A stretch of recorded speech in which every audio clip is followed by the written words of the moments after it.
Antes de você assistir esse vídeo, eu quero te dar um comunicado. Sou o pastor Daniel Batista, da Igreja Cenáculo Fé para as Nações, e queria fazer um convite especial para você que está nos assistindo. Passa pelo nosso site, horadaverdade.com, site oficial da nossa igreja, onde nós vamos ter um encontro marcado ali todas as quintas-feiras, às 8 da noite, e aos domingos, 7 da noite, nos nossos cultos ao vivo.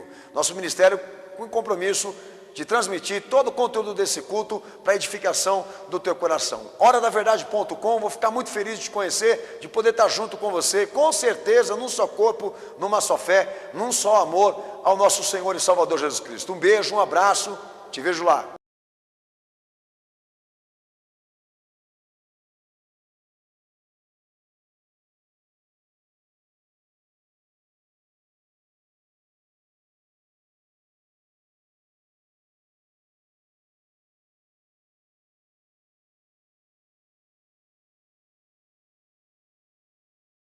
Amém? Romanos capítulo 2, verso 1, que diz o seguinte: portanto é inexcusável quando julgas ao homem, quem quer que sejas, pois te condenas a ti mesmo naquilo em que julgas a outro, porque tu julgas e fazes o mesmo. E bem sabemos que o juízo de Deus é segundo a verdade sobre os que tais coisas fazem. Tu, homem, que julgas os que fazem tais coisas, pensas que fazendo-as tu escapará do juízo de Deus? Ou desprezas tu as riquezas da sua bondade, tolerância e paciência, ignorando que a bondade de Deus te leva ao arrependimento? Mas segundo a tua dureza e coração impenitente, entesouras a ira para ti no dia da ira da manifestação do juízo de Deus. Amém? Amém. Tem alguns outros versículos que eu vou ler com você depois. Pode se assentar. Deus abençoe toda a igreja, em nome do Senhor Jesus. Amém?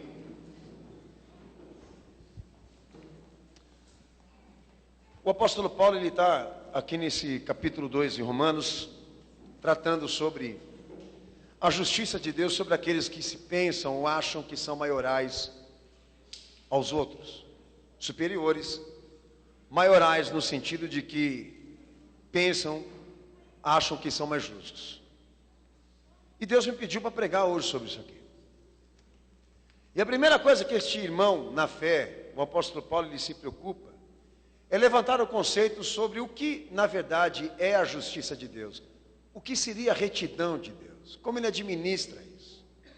Como ele trata a sua justiça? Como ele aplica na vida das pessoas? E realmente explicar a esse tipo de pessoa, de grupo, ou de religião, que pensa que é melhor do que as outras porque faz coisas mais corretas do que elas.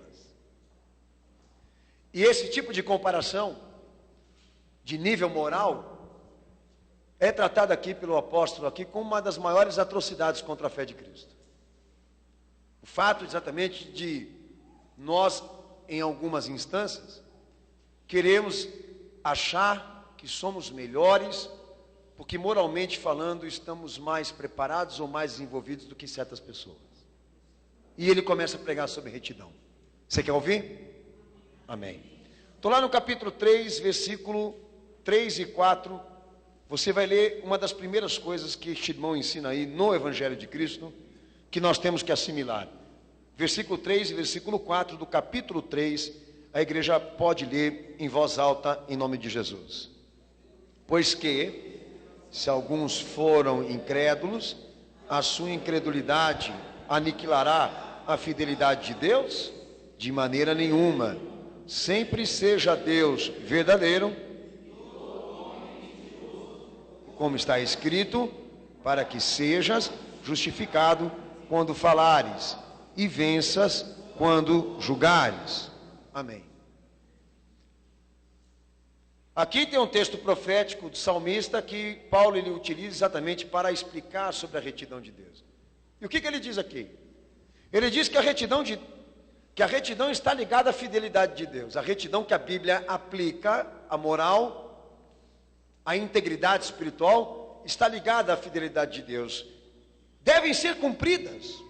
Todas as questões morais devem ser cumpridas porque é a natureza de Deus é fazer com que nenhuma delas nenhuma delas deixam de ser executadas. Deus se preocupa com a santidade, Ele se preocupa com a justiça, Ele se preocupa com as coisas corretas, porque estão relacionadas à sua própria natureza. Uma coisa inadmissível, nós estamos aqui para ensinar o próprio Deus como Ele deve ver as coisas. Não poderíamos nós confiarmos de que Ele tem sabedoria e conhecimento suficiente para fazer isso sem nós interferirmos? Eu vejo as pessoas discutindo às vezes sobre certos temas da palavra sem temor, porque elas não estão indo para perguntar a Deus o que Ele pensa a nível das coisas. Elas já estão se adiantando a falar tudo o que elas acreditam ou sempre confiaram, como se o que Ele pensa, o que Ele determina, não tivesse nenhuma importância. Se a palavra tivesse importância, a Bíblia tivesse importância na vida de certas pessoas, não haveria tantos debates. Estão discutindo o que já está provado. O que Deus manda e ponto final. Então Ele quer que as coisas sejam justas. Ele quer que as coisas tenham conteúdo de justiça. E a retidão está alinhada com a sua fidelidade, baseada exatamente nesse pensamento. Deus irá cumprir cada uma destas justiças, sem deixar nenhuma de canto, nenhuma de lado, porque está adequada à sua natureza a fazer isso.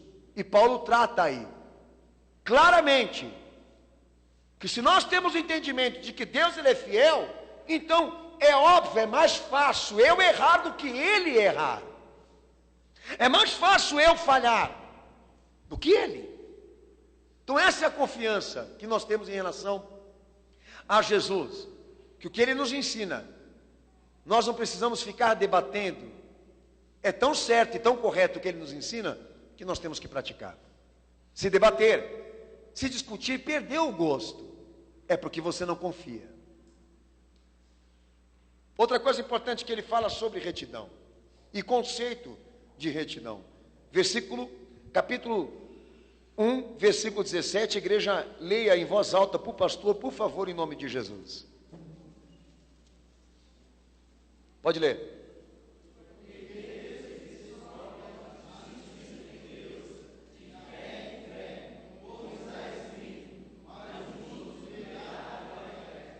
Amém? Romanos capítulo 1, versículo 17. É isso? Capítulo 2, versículo 5 é um texto que você leu agora comigo, eu digo: mas segundo a tua dureza e coração impenitente, entesouras a ira para ti, no dia da ira e da manifestação do juízo de Deus. Aqui Paulo fala mais claro que a retidão está ligada à ira de Deus. Que a retidão não se trata ela separada da indignação de Deus. Ela está ligada, por quê? Porque Deus Ele tem aversão pelo pecado. Ele é contra o pecado. Eu disse a você, fidelidade de Deus, de cumprir os seus propósitos e também de cumprir a sua vontade, até sobre as coisas injustas. Querer que as justas também sejam feitas. Aqui no texto ele diz o seguinte: a retidão também está ligada a esse pensamento de que Deus abomina a coisa errada. Ele tem abominação por tudo aquilo que é injustiça. Deus é santo. O Senhor Jesus deve ser buscado com santidade. Deus realmente quer com que haja justiça e abomina qualquer coisa que represente o mal. Paulo está exatamente querendo chegar no ponto de que aqueles judeus que estavam lá naquela época, preocupados também com isso, de que a justiça fosse praticada, de que o mal fosse abominado, ele vai lá e lembra esses indivíduos que estavam exatamente buscando a sua jurisprudência, a sua autodeterminação sobre aqueles que eram mais fracos, de que Deus ele se preocupa mais com isso do que os homens, de que as coisas sejam justas e de que o pecado não predomine. Mas ele coloca outra questão, um terceiro ponto na retidão, de que a retidão também está ligada com a morte do seu filho. O texto de Romanos capítulo 3, versículo 25, a igreja possa ler esse texto bem alto, em voz alta, em nome do Senhor Jesus. Amém? Versículo 25 que diz, vai: Deus o propôs para propiciação pela fé, para demonstrar pela remissão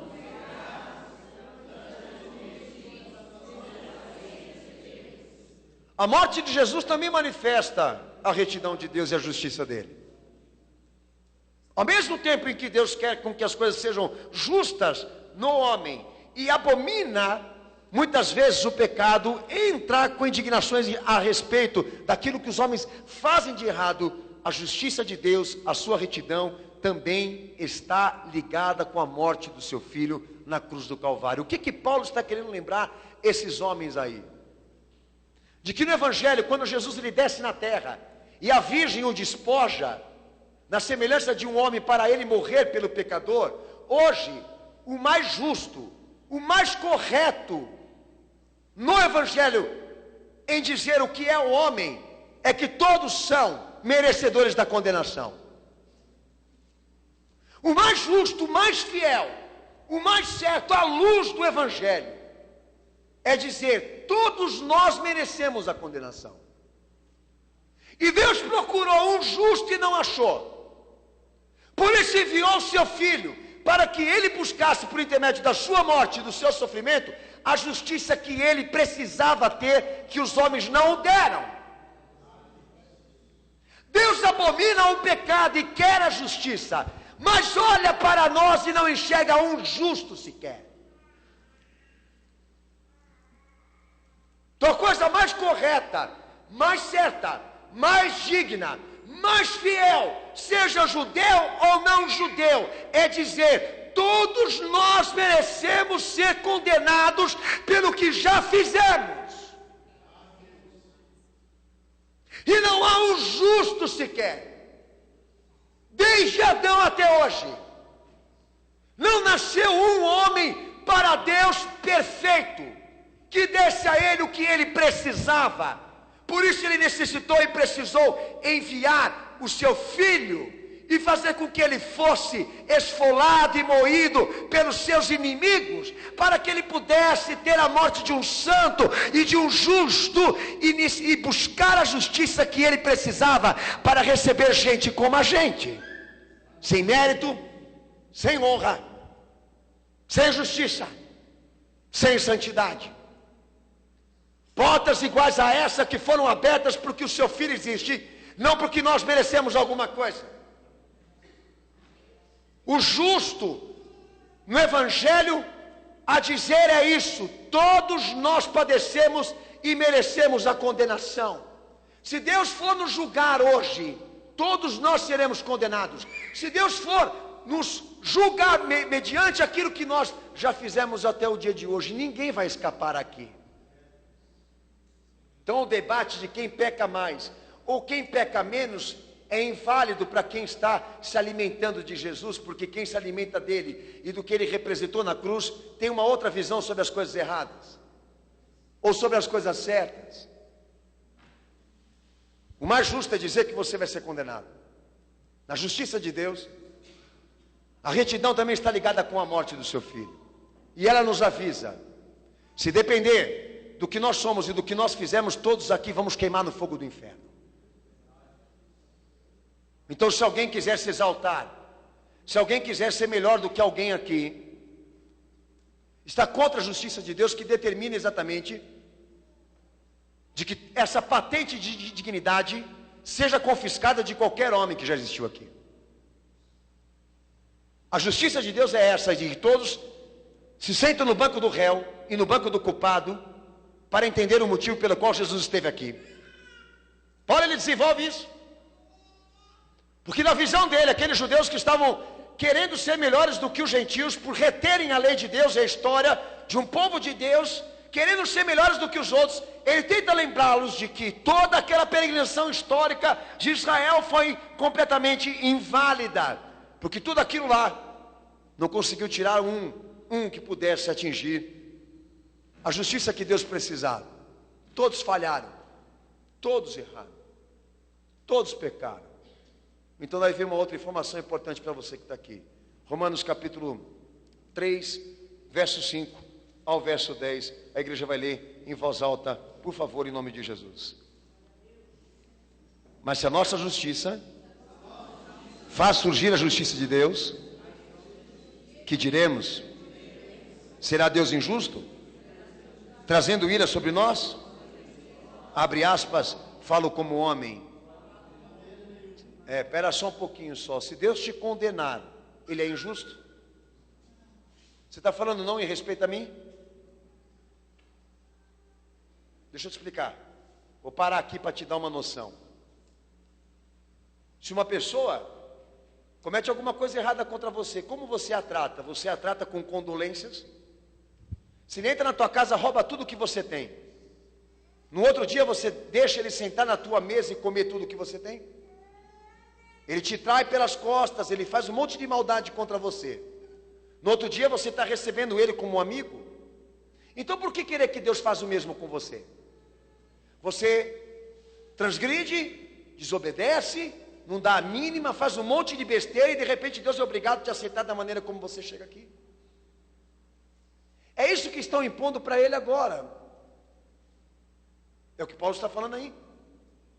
Se nós realmente então começarmos a definir que a nossa justiça é o que traz Deus mais próximo de nós, então nós estamos perdidos porque não há justiça. Essa é a questão. Se nós fomos recebidos hoje aqui, é por um motivo muito forte. É porque Ele tem o perdão para nos dar uma segunda chance. Mas ninguém foi recebido com méritos aqui, nem pétala de rosas aqui, por ser homem. Porque por ser homem em natureza humana, todos nós já estamos condenados. Eu acho esquisito isso nas pessoas. Deus é obrigado a ouvir ela quando ela ora, independentemente da sua condição espiritual. Mas quando alguém faz algo contra ela não age da mesma maneira, com a mesma condolência, com a mesma bondade, com a mesma compreensão. Por que Deus tem que ser igual?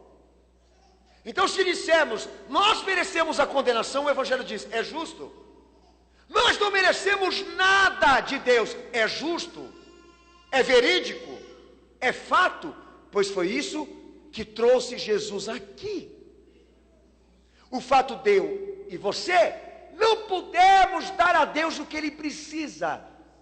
Somos incompetentes. Temos frustrado o seu plano. Jesus existe pela tua e pela minha impotência, pela tua e pela minha iniquidade. E se Deus disser hoje, vou jogar um dilúvio sobre essa terra e matar tudo que se chama pecado aqui, Ele pode fazer isso porque Ele é Deus e Ele é justo. Então, homem, tu que te glorias em tu mesmo, tu que buscas se exaltar na presença de Deus pelo que você fala, pelo que você faz, e queira se constituir juiz entre os homens, ou então sobre aqueles que são mais fracos do que você, não se esqueceu de que você também é um miserável? Se constitui juiz sobre os outros, mas se esquece que também é um miserável. É isso que ele está dizendo aí. Continuando a ler. De maneira nenhuma, de outro modo, como julgará Deus o mundo? Mas se por causa da minha mente sobressai a verdade de Deus para a sua glória, porque eu ainda julgado como pecador. Me perdoem, porque sou eu ainda julgado como pecador. E por que não dizemos, como alguns blasfemando afirmam que dizemos, façamos males para que venham bens? A condenação desses é justa. Então a pior coisa que existe na vida de um homem é ele exatamente dizer que a sua condenação, que a sua separação com Deus é injusta, tendo em vista que ele acha que porque Deus é obrigado a fazer alguma coisa por ele. Mas tem que informar esse indivíduo aí do que ele é feito, o que ele anda fazendo por aí, as coisas que ele fez. Fazer identificar que ele é um pecador, que ele comete transgressões, pecados e injustiças que não agradam a Deus.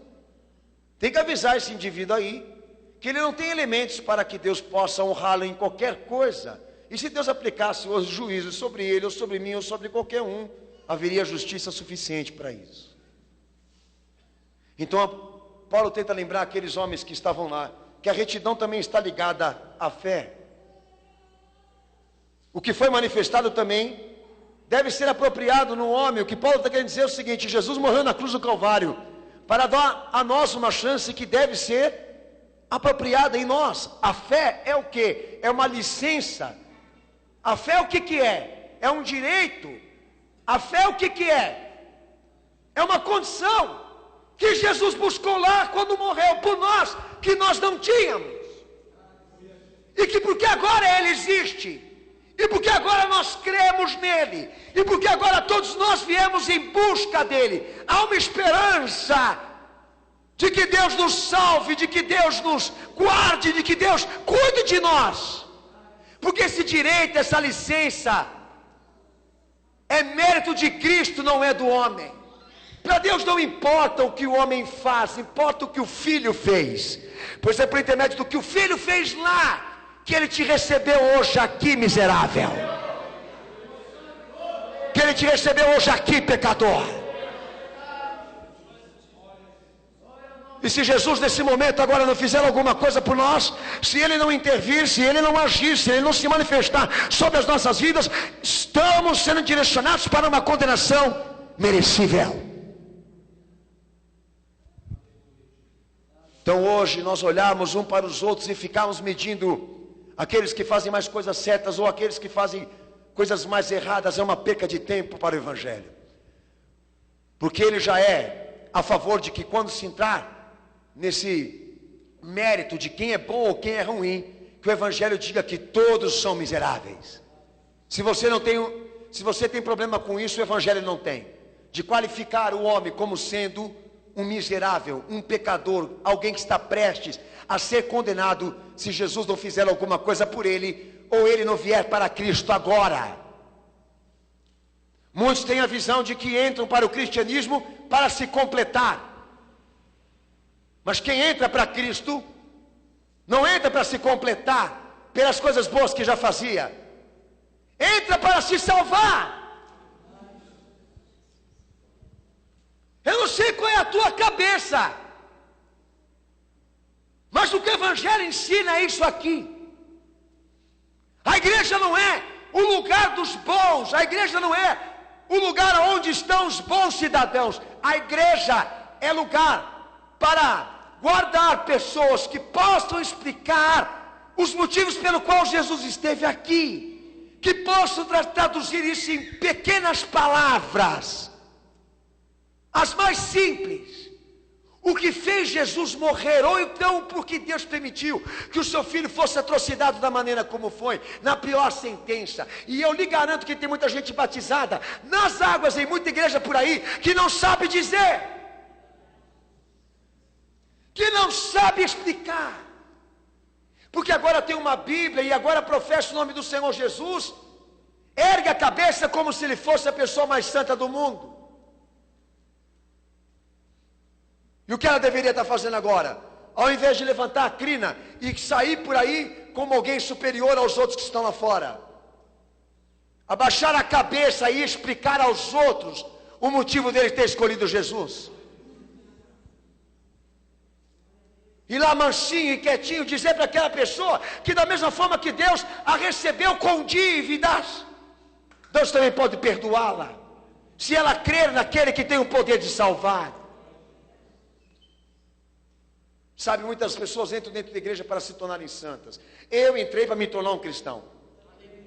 Muitas pessoas entram dentro da igreja para serem melhores do que as outras. Eu entrei para me salvar, para receber aquele que tem o poder de transformar, de libertar, de renovar e até ressuscitar o mundo se ele quiser.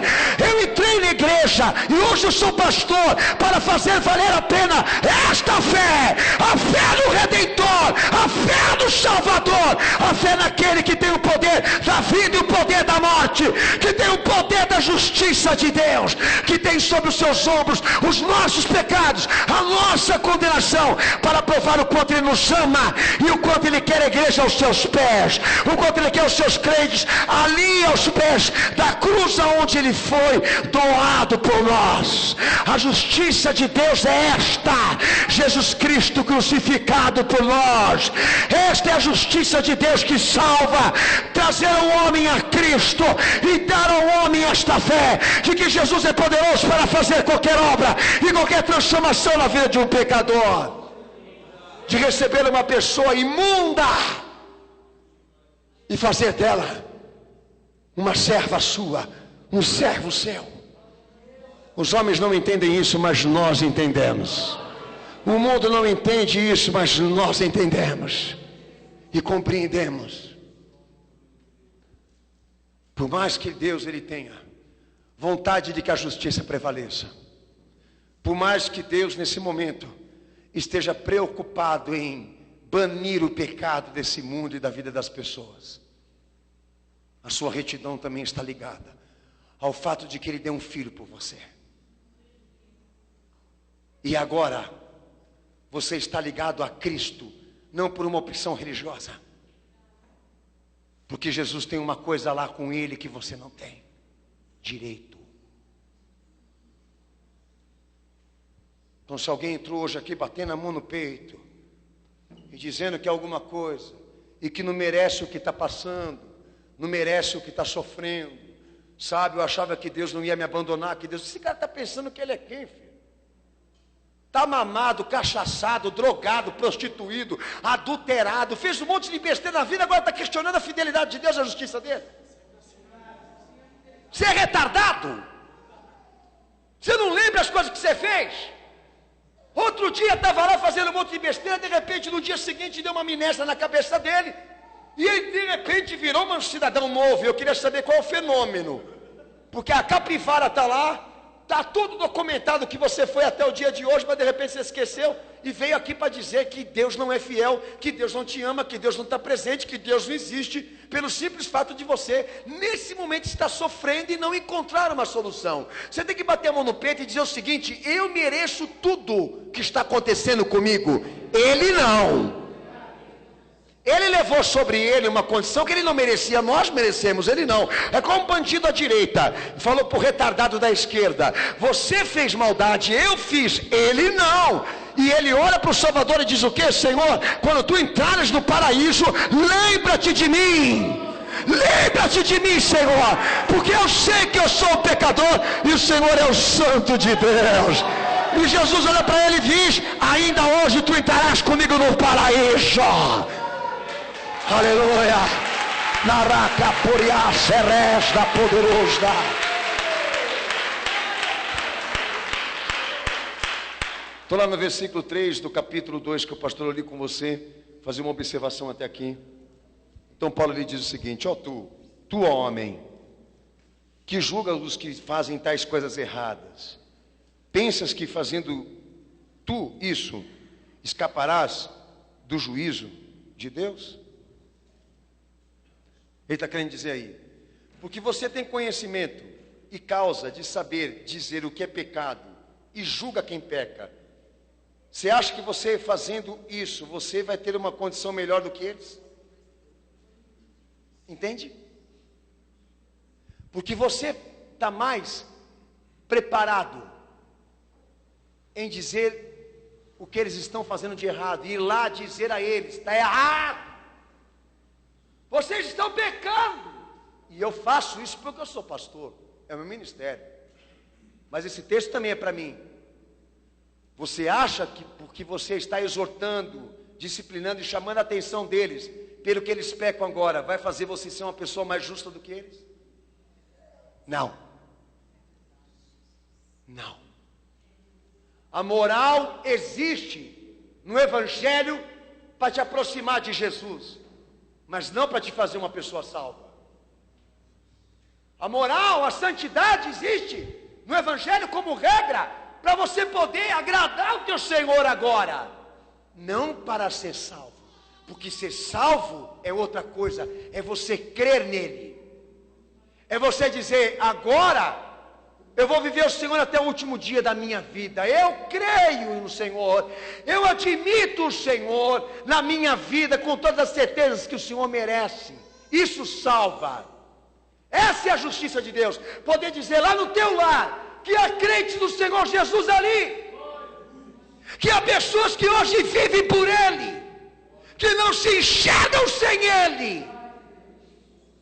O fato de você poder dizer: O que é pecado ou o que não é pecado não te faz uma pessoa salva, e nem uma pessoa mais justa com Deus, porque a justiça de Deus não está naquilo que se faz de bem ou de bom nesta vida, mas no fato de você crer. Então diga para aquele cara lá fora agora, que alimenta os pobres, que faz boas ações sociais, que é um bom marido, que é uma boa esposa, que paga suas contas, que vive jogando isso na cara dos outros, como se fossem pessoas melhores do que os outros que erraram na vida. Vai dizer para eles que eles vão para o inferno mesmo assim, pelo fato de não crerem naquele que Deus mandou para ser Senhor e Salvador deste mundo. Por isso que esse debate sobre homossexualidade é vil. Por isso que eu abomino qualquer aplicação moral separada da fé, dizer às pessoas serem heterossexuais enquanto eu estou tentando ganhá-las para Cristo, dizendo a elas que elas não podem ser gays e nem lésbicas, mas nunca ouviram dizer que Jesus as ama e morreu por elas para fazerem pessoas mais justas. Que adianta você conseguir ter uma família tradicional e ir para o inferno julgado porque não creu? Pensa agora. Já dei tanta lição de moral, pastor, em tanta gente na minha vida. Pois é. Mas nunca fui me certificar se aquela pessoa realmente tinha ouvido o evangelho, ou tenha escutado que Jesus morreu por ela, ou que Deus a amou, e mostrar a ela que a retidão de Deus também está no fato de que Ele ama, que a retidão de Deus também está no fato de que agora Ele está querendo buscar um perdido, um pecador, que a retidão de Deus também está ligada ao fato de que há pessoas ainda que não conhecem essa verdade, de que recebem, a igreja as recebe, mas não prega a elas, não anuncia a elas a boa notícia de Deus. Uma igreja que se destaca de Deus, que se destaca para Ele, melhor dizendo, é aquela que está aos pés de Cristo, vivendo por Ele e vivendo do que Ele fez. Já aqueles que fazem coisas boas, Deus não se maravilha com eles e nem os prestigia, diríamos assim, porque não tem propósito.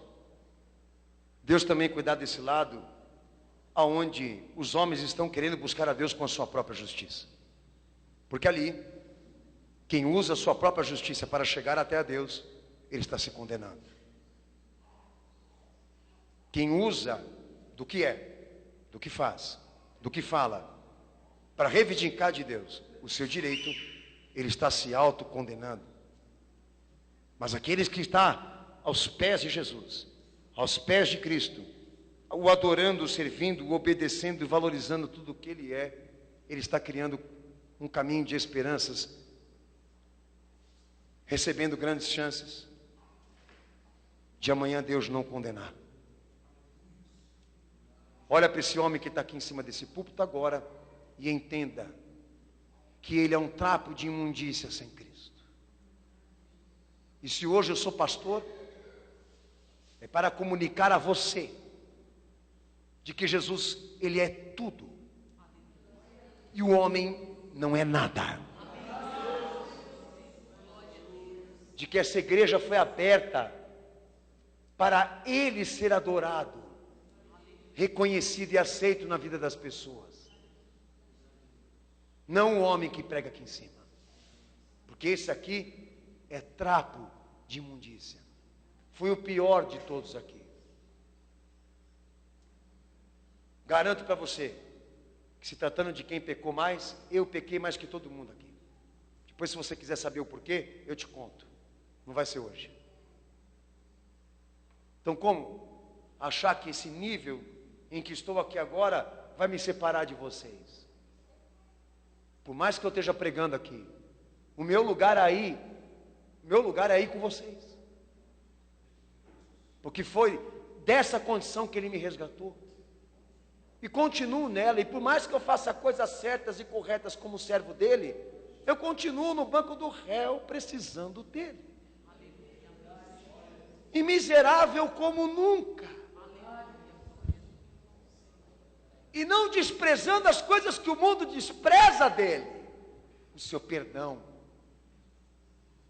a sua misericórdia, a sua graça, da maneira como Ele recebe as pessoas que vêm em busca dEle, não as separando, não as dividindo,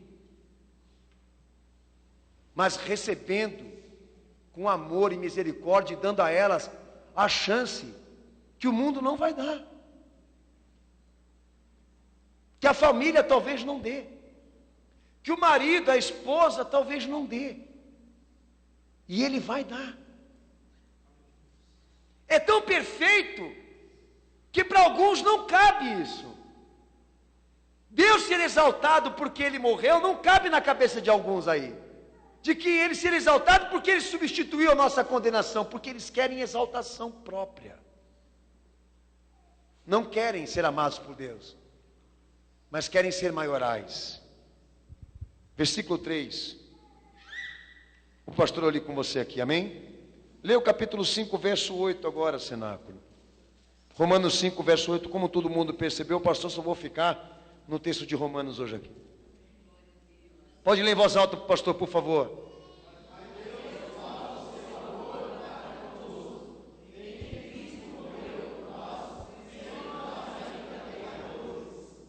Lê de novo em voz alta.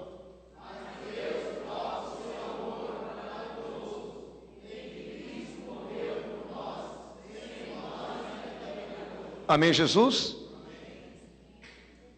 Paulo ele fala, né?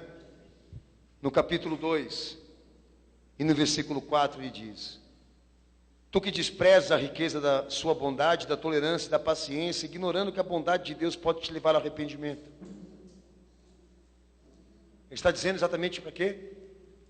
Que aqueles que deixam de crer na bondade, que deixam de crer na clemência, na paciência, que deixam de crer na misericórdia de Deus, que pode levar ao arrependimento, nós valorizamos aqui, pois a retidão de Deus está ligada com a intenção de salvar o pecador. A retidão de Deus agora está dedicada em provar o seu amor, está ligado em trazer esse pecador para Cristo. O amor de Deus está unido com a sua santidade. E não é porque Ele é santo que Ele vai condenar o pecador hoje. Porque Ele é santo, fiel e justo, Ele faz questão de que o homem conheça primeiro o seu amor. Saiba que Ele deu um filho para salvá-lo. E coisas que o mundo despreza, Ele quer que a gente aqui valorize. Do tipo, de que você não seja incompassivo com os outros que estão lá fora, que te fizeram alguma coisa, sendo que Ele te recebeu aqui com tantas dívidas.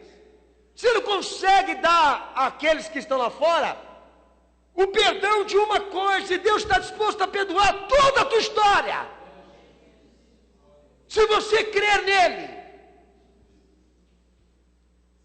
Então, como vir hoje aqui, pedir algo dele para nós, se nós não estamos dispostos também a dividir isso com aqueles que algum dia, em certo momento, nós nos constituímos juízes? Então o crente nunca ele vai desperdiçar ou desprezar a bondade, a misericórdia e a compreensão de Deus, porque ele vive disso. Se Deus tiver que condenar ele, também vai me condenar. Se Deus tiver que jogar aquela pessoa que eu estou dizendo que ela é maligna, que ela faz coisas más, então eu também vou ser condenado, porque cabe Ele dizer quem vai subir, quem vai descer, não nós aqui. O nosso papel é dizer que Ele ama, e que porque Ele ama e deu um filho por nós na cruz do Calvário, nós estamos aqui. E vão chegar pessoas no teu caminho e vão dizer para você: mas eu não mereço estar lá, porque eu fiz coisas horripilantes, sujas, malignas. E você vai dizer para essa pessoa: mas eu também fiz e Ele me recebeu. E se você também for comigo, eu tenho certeza que Ele vai te receber. E se você crer nele e confiar nele, eu tenho certeza que Ele tem poder para perdoar os teus pecados e transformar e recuperar a sua vida. Porque Ele veio para isso, para buscar o que estava perdido.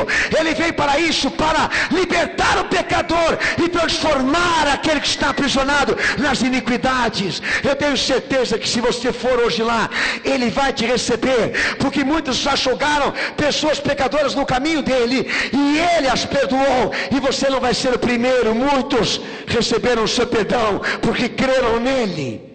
Você passará a ser uma testemunha para aquele que está lá fora com medo de entrar dentro de uma igreja como essa, porque não está qualificado espiritualmente, e vai ser discriminado pelas pessoas que estão aqui. E nós temos que olhar para ele e dizer para ele: não, querido, é lá onde os pecados do homem são purificados, porque uma oferta muito grande Deus deu para que esta obra seja concluída e executada na tua vida. Entre lá de coração aberto e receba tudo que o Senhor vai te dar, e cada palavra que Ele te disser, creia, porque ela se transformará em bênçãos de redenção para a sua vida. Porque Ele é santo, Ele ama, e Jesus é a prova disso. Aquele que morreu por nós ainda sendo pecadores, e nos chama a atenção para o fato de que nós estamos desperdiçando a sua bondade, a sua clemência, a sua misericórdia, exatamente pela questão de que estamos querendo ser maiores do que outros. Por que um marido não pode perdoar a esposa que traiu ele? E por que a esposa é obrigada a perdoar o marido? Isso é cultura, é tradição? A obrigação não é dos dois? Por que as pessoas não estão conseguindo conviver uma com as outras? Porque elas não estão conseguindo liberar compaixão? Se elas foram recebidas por Cristo nessa condição? Porque elas não são crentes. Nós temos essa natureza. Nós temos essa malignidade de querer mandar pessoas para o inferno. Quando entra o debate da pena de morte, que eu fico escutando eles falarem lá na televisão, de que eles seriam os primeiros a apertar o botão e jogar numa cadeira elétrica todos aqueles que fazem crimes hediondos, crimes de estarrecimento público. Esses caras não têm noção do que eles estão falando. Eles acham que os estrupadores e os pedófilos só merecem o inferno. E o Evangelho é contra isso, porque todo mundo merece o inferno. Pena de morte é uma coisa inconcebível no Evangelho. Não é matar e condenar o que Deus quer agora, entenda. Já tem um dia lá na frente reservado para isso. Agora Ele quer que todos saibam que Ele ama, que Ele pode perdoar e transformar quem quer se converter. Ele quer que todos saibam que nós estamos aqui nesse culto hoje, por exemplo, para vivermos esse processo de adoção, de justificação. Mas se tem alguém querendo meter a mão no dedo, me perdoe, botar o dedo e apertar o botão para jogar alguém antes no inferno, e ser a favor de que se estabeleça um tribunal onde certos crimes sejam julgados com severidade, porque é isso que vai solucionar o pecado do mundo e as injustiças que estão aqui, você está desvalorizando o que o Senhor Jesus fez na cruz do Calvário. Mas pastor, e se pegassem a filha do Senhor? Pois é, eu ia ter que lembrar disso, não é? Que é o que eu estou fazendo com você hoje aqui. Você que inclusive fica voltado para as boas ações da Legião da Boa Vontade, que fica tão encantado com a Madre Teresa e com não sei quantos aí que estão sendo publicados como pessoas da boa vontade, e foram para o inferno porque não são crentes. Quantos que nós não podemos colocar nessa lista? Desde Agostinho. Quantos? Que nós não podemos pôr nessa lista de gente que foi para o inferno porque acreditava que a santidade os leva mais próximo a Deus. E você está querendo ir para o mesmo caminho? E o Espírito Santo dizendo para mim, fala para essa igreja aí, ó. Tem gente que veio questionar minha fidelidade. as minhas promessas, porque não está encontrando solução para a sua dificuldade, não está encontrando solução para os seus problemas. Diz para esse cara aí, que o justo e o mais certo é dizer, todos nós merecemos aqui o que estamos vivendo agora. E é se humilhando assim, e crendo nele que você vai encontrar misericórdia. É vindo para ele nessas condições que você vai ter bênção com Deus. Sendo um crente em Jesus e crendo na justiça dele, que você vai conseguir superar o que você está passando agora. Mas se fazendo de bom, se fazendo de justo, se fazendo de boa gente, de alguém que não fez tão mal assim, você só afasta Deus de você mesmo. Ainda mais quando quer ser melhor do que as pessoas. Texto de Romanos capítulo 7, versículo 23 e versículo 24. Leia em voz alta, por favor, em nome de Jesus. Outra coisa importante, leia. Vai, meu irmão, leia com fé.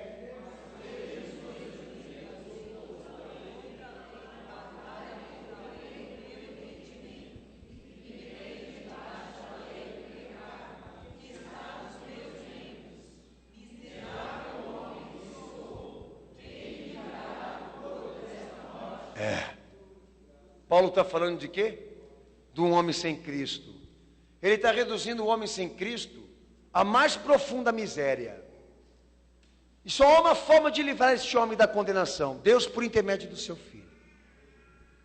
Paulo está falando do quanto importa a graça de Deus para nós, e saber que Ele veio porque Ele é bom, não porque nós somos bons, e saber que Ele veio para nos salvar porque Ele é fiel, não porque nós somos bons. Está dizendo aí que o fato do crente agora não pecar mais não é mérito dele, é mérito de Jesus estar nele. Nós não pecamos mais não é porque nós agora somos fortes, nós não pecamos mais porque Jesus está em nós. Fala isso para eles.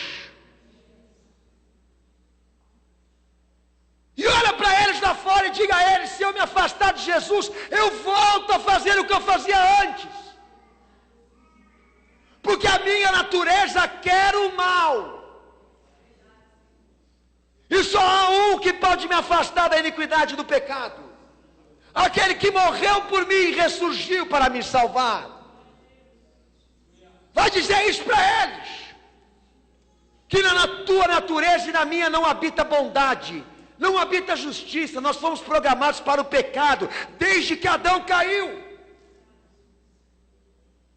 E dizer que há partes boas em nós, tiramos de Cristo a sua glória e a eficácia do seu sacrifício.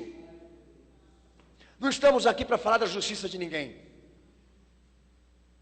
Estamos aqui para falar da justiça que faz o fracassado se salvar. Porque é fracasso todas as vezes que eu tento atingir a comunhão com Deus por intermédio daquilo que eu faço de bom, é fracasso para o Evangelho, é regressão. As coisas boas que o crente faz porque ama Jesus. Mas o que salvou foi o que Jesus fez, não o que ele faz. Os homens lá na antiga aliança, quando tentavam atingir a retidão de Deus com as suas obras, fracassaram. E nós estamos voltando para a lei agora, de querer chamar a atenção de Deus e atingir a sua retidão e a sua comunhão por intermédio daquilo que nós realizamos e daquilo que nós fazemos. Então Paulo fala: um homem sem Cristo é um miserável. Ele não pode nada. Quando você orar, peça em nome de Jesus, porque senão ele não vai te ouvir. Quando você quiser chamar a atenção dele, faça Jesus feliz. E ele ser a coisa mais importante da tua vida. Porque no demais, você é um miserável. Mas que história que é essa aí, pastor? Que se você quiser entrar lá onde Deus está, você vai ter que pedir licença para aquele que morreu por você. Porque o direito é dele, não é teu. E nem meu. Vai contar isso para eles. Porque Que lá fora agora estão dizendo que eles não merecem o inferno. Lá fora estão dizendo que eles não merecem a condenação. Só estão dando a condenação ao inferno para os pedófilos. E para alguns crimes aí. E tem que avisar todo mundo que todos vão para o inferno se não tiverem crentes em Jesus. E talvez você não esteja avisando isso, nem contando isso. Porque a tua alegria, talvez o teu prazer, a tua vaidade está em dizer que você não comete mais coisas erradas depois que você entrou aqui dentro dessa igreja. Que de lá para cá você mudou. E todo mundo que passa no teu caminho fala que você mudou. E ninguém está contando quem é o autor disso tudo. Ninguém está falando e comunicando quem fez essa obra. O que deixa claro é que você é o agente dessa transformação. Eu tenho prazer de dizer para as pessoas o que eu era, o que eu fiz, o que Jesus fez na minha vida. Se você não pode, Deus está te convidando para você ser alguém assim. Que não confia em si mesmo, por isso que está aqui. Que não acredita em si mesmo, por isso que está aqui. Que não dá valor nenhum para aquilo que é, por isso que ele está aqui. Que tem vergonha do que fez. Que sente arrependimento profundo pelo que fez e vem fazendo. E hoje veio aqui para se jogar aos pés daquele que tem poder, não só para purificar e perdoar os teus pecados, como te fazer uma pessoa que agrade a Deus. A alegria de poder abrir a porta da igreja e ver as prostitutas, ver os viciados, os drogados, os bandidos, os assassinos e todos aqueles qual a sociedade dá um casulo para serem separados da civilização, como faziam com os leprosos, uma cidade para eles morarem. Pessoas que foram jogadas, abandonadas, largadas, porque são pessoas que aparentemente não têm mais condições de viver uma vida social. O Senhor abriu a igreja para eles, para os mal cheirosos, para aqueles que comem comida de lata de lixo, para aqueles que não tomam banho há mais de um mês, para aqueles que não têm um prato digno para comer, que não seriam recebidos aqui, eles seriam amados. Traz para você ver.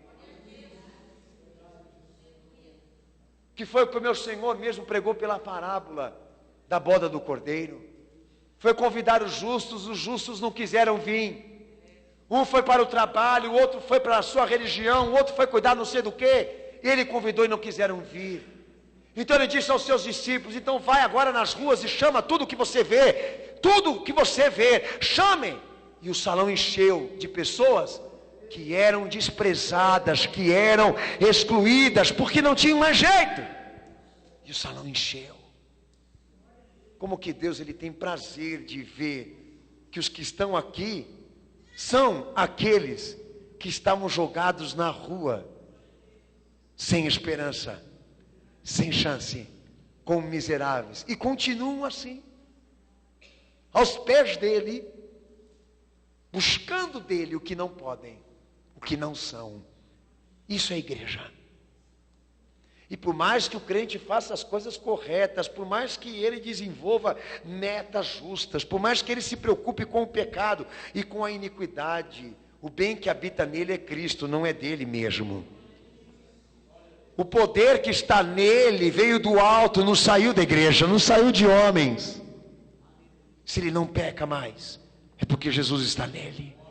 E se ele se afastar, ele vai fazer coisas piores que ele não fez antes. O segredo aqui é aquele que morreu por você. O segredo aqui é que você creia nele. Eu estou pregando isso porque ele me mandou falar. Você está aqui porque você é pecador. Você está aqui porque você é um miserável. Aquilo que você desprezava antes, que era a bondade, a misericórdia, a graça, a compaixão, Deus te deu aqui hoje, de graça, pelo poder do sangue do seu filho. Pessoas que entram dentro da igreja e não conseguem se curar e se libertar pelo poder de Cristo, não é porque são fracas, é porque não são crentes. Porque fraco todos nós somos. Esse cara não consegue abandonar o cigarro, ele não consegue abandonar a bebida, a jogatina, a prostituição. Ele é um fraco. O evangelho não diz isso, amigo. Não se exalte aqui. É porque ele não creu. A ética e a moral para nada valem se Jesus não é a razão disso, amigo. Não se exalte aqui. Porque se hoje eu tenho alguma coisa que ainda transgrido diante de Deus, a avaliação que Deus me dá é essa. Há alguma coisa acerca de Jesus que não é ainda para mim fé, uma certeza. É como se o evangelho dissesse assim: então soluciona isso aí. Porque a hora que você tiver certeza dele, a força que você não tem, ele vai te dar. Ele vai te ajudar. Ele pede para nós pegarmos a cruz, mas ele anda lado a lado conosco nisso. E sem ele nada podemos. Sem ele nada somos. E o segredo está nisso. A justiça é a fé. Diga: a justiça é a fé em Jesus Cristo. Essa é a justiça que eu quero para a minha vida. Essa é a justiça que eu quero que Deus coloque no meu coração aqui nessa noite. Não porque eu sou bom, nem porque sou ruim, mas porque creio naquele que Deus enviou para morrer por mim, ressurgir por mim e me preparar no céu uma morada por causa desta fé. Essa é a justiça que eu quero para mim, para dizer a todos aqueles que estão lá fora agora que Jesus também pode perdoar, que também pode redimi-los, que também pode salvá-los, se eles forem crentes, não importando o que fizeram, nem o que são, mas o quanto agora querem ser crentes. É isso que Deus procura agora. A justiça é esta, que Ele há de salvar aqueles que creram e condenar aqueles que não creram. Esta é a justiça que Deus mandou pregar nesta igreja aqui hoje. Que não são os justos que vão entrar no céu, mas aqueles que creram em Jesus Cristo. Pode dar uma salva de palmas para Jesus.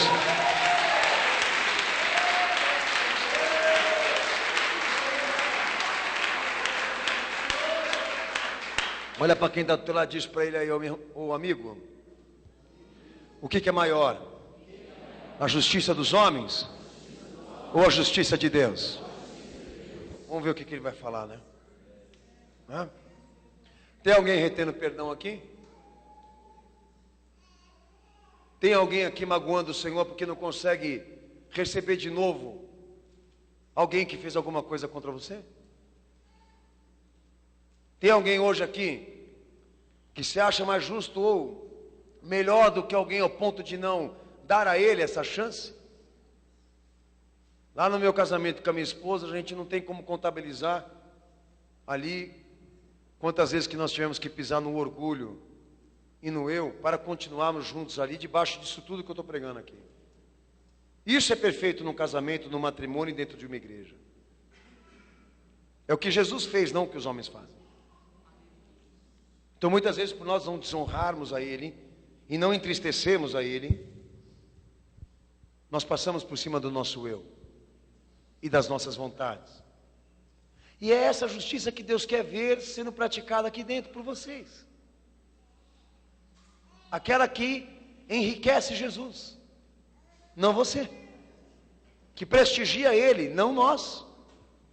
Texto de Romanos, capítulo 7, versículo 12. Aliás, melhor dizendo, capítulo 2, versículo 12, versículo 13 e 14. Eu vou ler. Todos os que sem lei pecaram, sem lei também padeceram. E todos que sob a lei pecaram, pela lei serão julgados.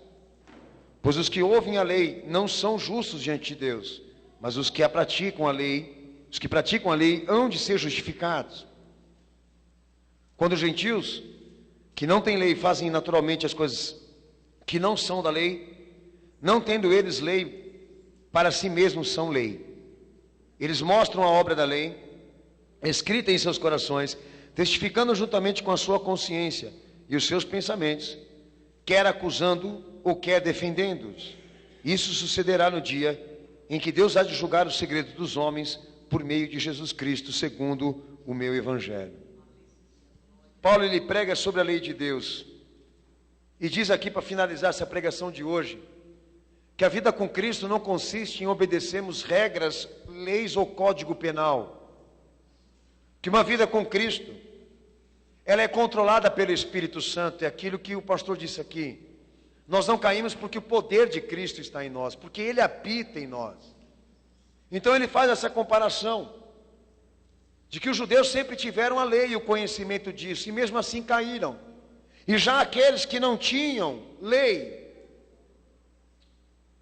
caíram também, iguais a eles, foram insuficientes. E também lembraram de que existiam certas coisas que não agradavam a Deus, mesmo não tendo conhecimento do que estava escrito pela lei de Moisés. Dizendo, deixando claro ali, nesses versículos, que um homem, uma mulher, uma cristã, ela supera quando ela tem a lei de Deus escrita no seu coração. Que o fato de nós sabermos o que é ruim, o que é mal, o que é bom, o que desagrada a Deus, não nos faz ser pessoas melhores por isso. Conhecer a Bíblia Sagrada, de capa a capa, não dá a você superioridade. Porque tem pessoas lá fora que mesmo não conhecendo a Bíblia, tem medo de cometer certas coisas também, porque a sua consciência também fala. O que faz o homem não pecar contra Deus é o fato de que o seu coração lembra, o avisa, porque o Espírito Santo de Deus habita nele. Dizendo exatamente aos judeus que o fato deles terem a lei de Moisés não os faziam ser melhores do que os outros, que eles seriam melhores o dia em que eles praticassem o que eles conhecerem. E o único que poderia dar força e poder para que eles pudessem ser mais justos diante de Deus, eles estavam negando Ele e se recusando a serem crentes nele. Quantas pessoas que eu já conheci aqui dentro da igreja assim, que eu não me deparei, querendo criar regras, leis sobre as pessoas, para que elas fizessem esse contraste com aquilo que está lá fora, baseado em usos e costumes. Quantas religiões dentro do cristianismo não surgiram, discutindo o que é moral, o que é antiético, ou coisa parecida, não se importando com a fé e nem com Jesus, mas só querendo ser diferenciado aos que estão lá fora, por certas regras de uso e costume, por tipos de alimento que comem, por certas roupas que vestem. Quantas igrejas que não se exaltam por causa disso? E não é isso que nos dá salvação. Você tem que dizer isso para eles. Ou se você for dizer a você mesmo que todas as coisas que não eram puras para Deus antes, Jesus as purificou.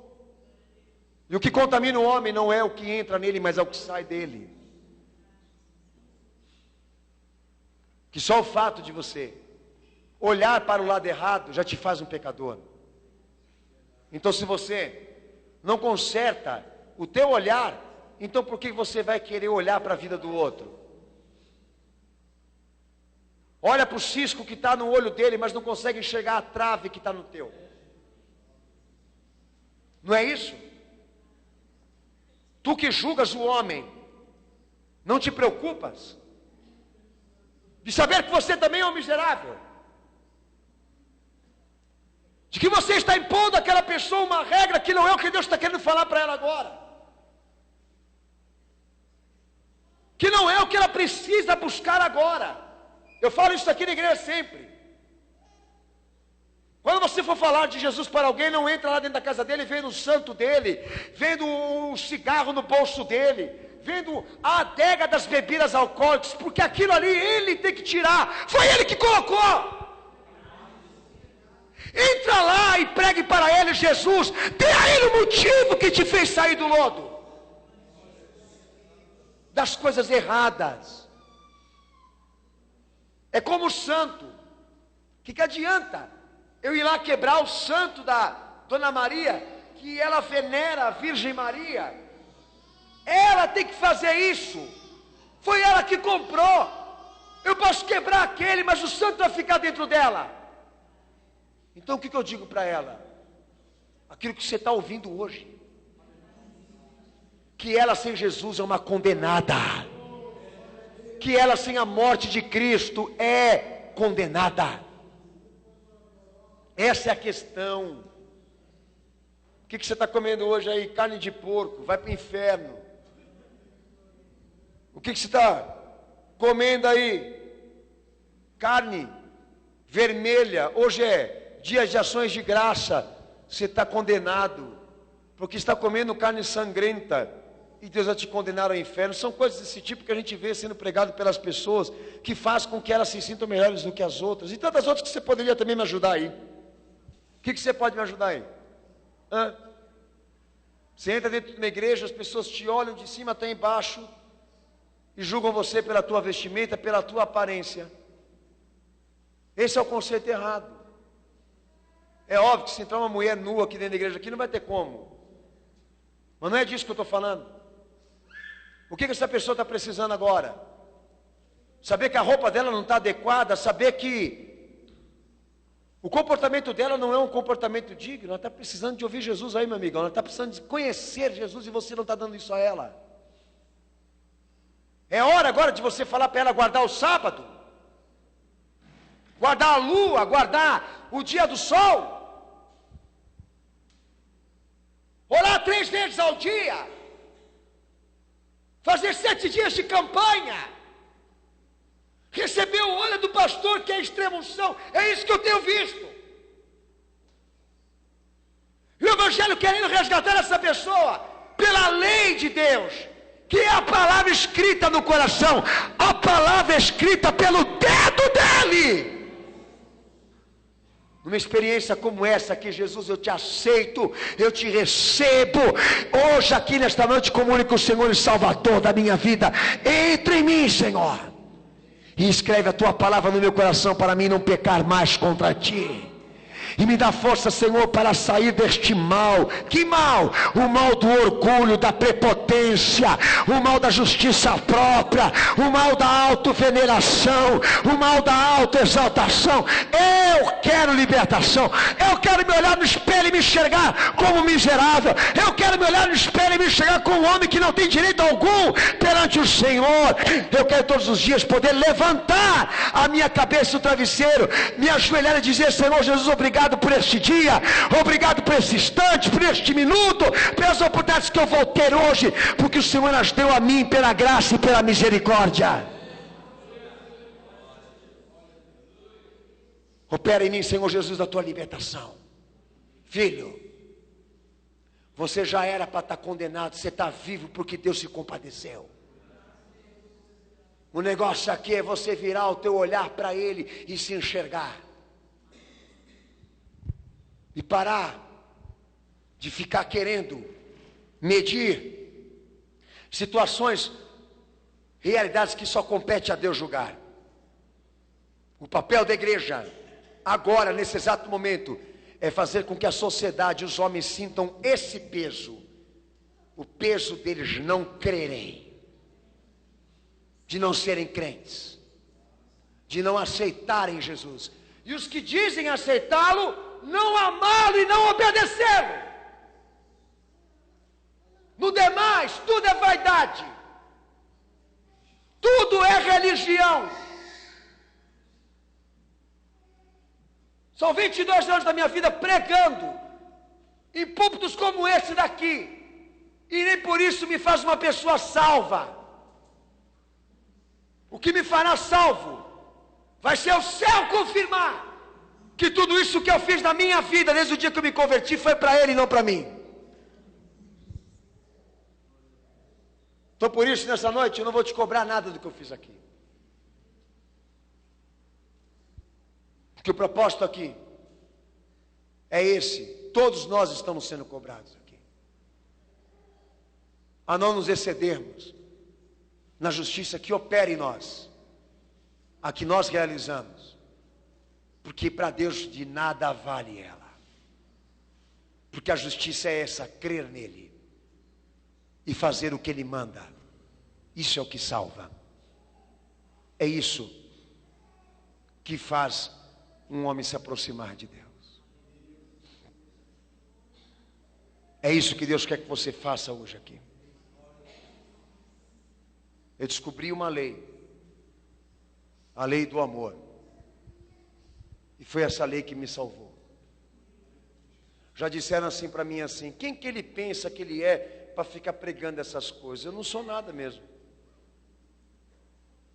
Mas a minha vocação como pastor é lembrar as pessoas acerca do que está escrito aí. Mas infelizmente muitas vezes eu pareço ser uma pessoa arrogante, prepotente, dona da verdade, pela forma como eu expresso a fé. Mas não é a minha intenção. Nunca fui melhor do que ninguém. Por isso eu tenho que contar minha história um dia para você. De todos eu fui o pior. E o que eu estou fazendo hoje aqui? Pagando o que eu fiz. Servindo Ele. E é o que eu gostaria de você também. É o que eu oro hoje aqui. E peço ao meu Senhor que você viva da fé. Não da vaidade do ego, nem da religião. Viva da fé. Nós somos porque somos crentes. Nós somos porque nós estamos aos pés dele. Nós somos porque nós confiamos nele. Nós somos porque nós caminhamos com ele. Nós somos porque ele é tudo para nós. Sem ele nada somos. Sem ele somos miseráveis. Sem ele bem nenhum habita em nós. Sem ele nós não conseguiríamos fazer o bem. A justiça vem dele. E por isso que o crente não sai da igreja. Por isso que ele não para de orar. O mundo não entende, mas eu entendo. Por isso a busca é incessante por Jesus, porque é o nosso combustível. É a nossa vida. É o nosso remédio. É ali onde a gente se trata. É ali onde a gente se anima, aonde a gente se aviva, aonde a gente se revigora, se renova. É quando ele fala, é quando ele revela, é quando ele toca, é quando ele exorta, é quando ele disciplina, é quando ele nos mostra até o que a gente não quer ouvir, não quer ver. Por que eu vou lá hoje na igreja? Perguntou eles. Nossa, você não sabe responder? Por que eu vou ter que voltar hoje naquela igreja de novo? Por favor, me dê uma razão. Um homem sem Cristo é condenado. Você não está aqui porque você não prospera. Você não está aqui porque você não cura, não consegue uma cura. Você não está aqui por autoestima, nem por felicidades, nem por conquistas terrenas. Você está aqui para buscar uma chance de Deus não te condenar. Ah, se eles soubessem disso. Mas não sabem porque os homens não pregam. Eles se contentam com um celular, com um carro, com uma casa, e quando viram empresários, eu sou da Universal. É isso. Eu me contentei e me alegrei quando o Senhor disse, como falou para aquela mulher adúltera aos pés dele, que mandavam ele apedrejar. Eu não te condeno, Senhor, muito obrigado. Vai e não peques mais, amém, Senhor. Eu creio e vou buscar essa fé. Isso me alegra, isso me anima. O fato de eu saber que a condenação não está sobre mim, porque tem alguém que tem poder para me arrancar dela e me tirar dela. Eu sou da Universal. Por que você fala isso, filho? Porque eu virei judoca, porque eu virei artista, porque eu virei psicólogo, porque agora eu sou empresário. E eu digo para ele, agora eu sou de Cristo. Eu sou de Jesus. Aleluia.